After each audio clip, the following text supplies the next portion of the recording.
The dropships appeared over Varus Prime like dark, living clouds, casting long shadows over the small villages below. And the people stopped their work instantly, staring upward in silent fear and awe as massive figures in shining power armor descended with the precision of predators, their boots thudding against the ground in a rhythm that seemed to echo through the hearts of every villager. And in that moment, the ordinary world of farming and quiet streets vanished, replaced by the overwhelming presence of beings who were stronger, faster, and more disciplined than anyone had ever imagined. As the Space Marines moved with mechanical efficiency, inspecting every house, every field, and every person, their glowing eyes scanning for even the smallest sign of disorder or defiance, and whispers spread like fire through the crowd, some hoping these legendary warriors would protect them from raiders and alien threats, while others feared the strict control and unyielding laws that had begun to take hold before any words were even spoken. But Captain Darius, the leader of this formidable force,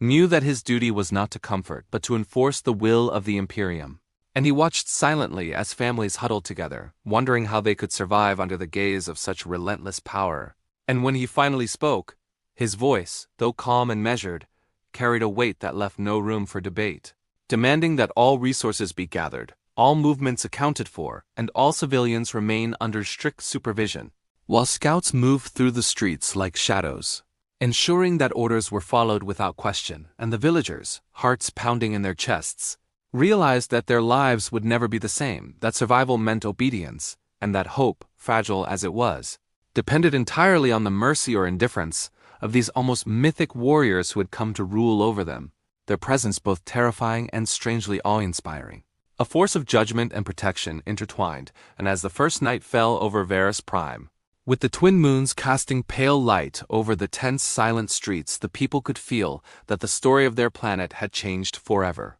that every step they took, every word they spoke would be watched, measured, and remembered, and even in their fear, there was a flicker of understanding that in this grim universe, where chaos and danger lurked beyond every horizon, these warriors, for all their severity, might be the only shield between them and annihilation. Yet that shield came at a cost, a harsh price paid in freedom and comfort. And as the dropships lifted to hover above the horizon, leaving the distant hum of engines and the faint glow of searchlights sweeping across the fields, the villagers whispered among themselves, sharing stories of heroes and nightmares, and for the first time truly understood the complex reality of living under the shadow of the Space Marines, beings whose presence was as much a promise of survival as it was a warning of the uncompromising rule they would enforce with absolute certainty. The morning after the Space Marines landed, the villagers awoke to a world transformed, the streets empty except for the silent, armored figures patrolling with relentless precision,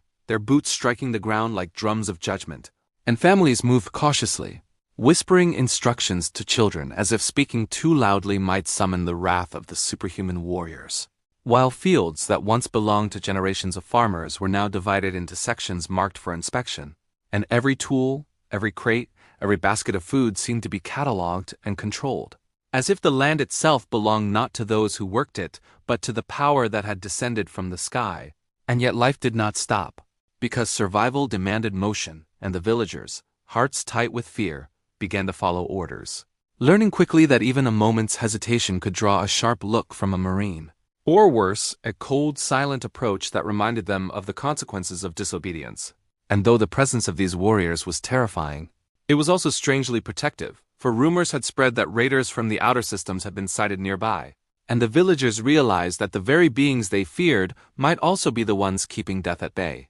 And as they worked through the day, eyes darting nervously toward the imposing figures who inspected every detail of their labor, a small group of villagers gathered, in secret huddled in the shadow of a crumbling wall to discuss what they could do to survive without angering their overseers, sharing quiet strategies, tips for avoiding mistakes, and ways to help each other stay out of trouble, while Captain Darius, observing from a high balcony above the village square, noted the tension with a measured patience, aware that fear alone could maintain order, but that understanding the people's struggles might make them more cooperative. And though he offered no words of comfort yet, he allowed subtle signs of mercy, delivering extra rations to a sick child, repairing a broken cart, and ensuring the elderly had safe passage through the busy work zones. Gestures small enough not to undermine authority, but enough to show that the Marines were not entirely without compassion. And as the sun began to set behind the jagged mountains, casting long dark shadows over the villages, the people understood that the harsh reality of life under these legendary warriors was not only a test of obedience, but also a lesson in adaptation. That their survival depended on learning the rules, quickly respecting the power that loomed over them, and finding the faintest sparks of hope even under the cold, relentless gaze of beings who lived by their own code of absolute strength and precision.